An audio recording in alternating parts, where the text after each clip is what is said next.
pessoal, hoje eu vou mostrar uns códigos aqui pra vocês. Bom, esse morango aqui, ó, esse bichinho de morango, esse é o código, ó. Sempre embaixo, gente, vai ter a ID, que no caso é o código, né? Bom, eu vou passar algumas coisas aqui pra mostrar alguns códigos da festa Descendentes, né, que eu consegui aqui agora, né? Esse sapato,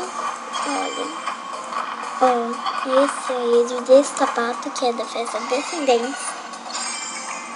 Essa é a ID de uma das personagens de Descendentes. Na verdade, gente, esse é o corpo, né?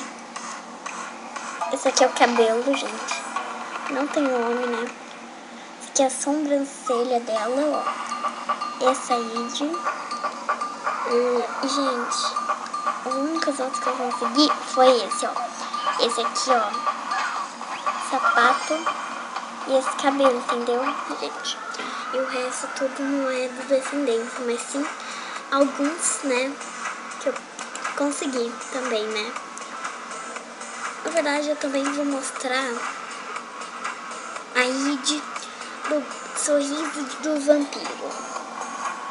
Olha, essa ID, gente. Aí também aqui, ó, tem esse cabelo e esse, olha. E, gente, pra quem quer o cabelo e quem quer...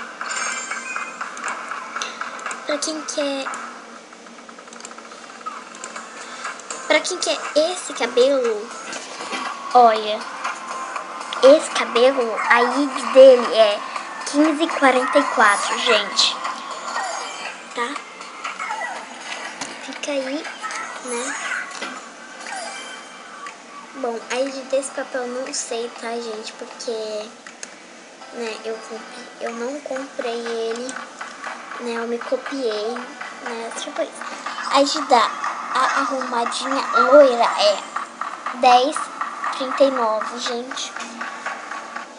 A ID da bengala dourada, né, que é mais pra um cajado, é 59 e 30... Não, pera. 54 e 34, gente.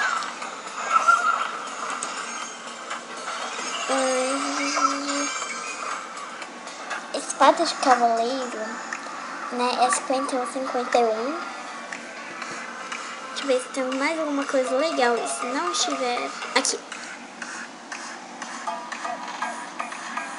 Um macacão de bebê. Isso aqui, ó.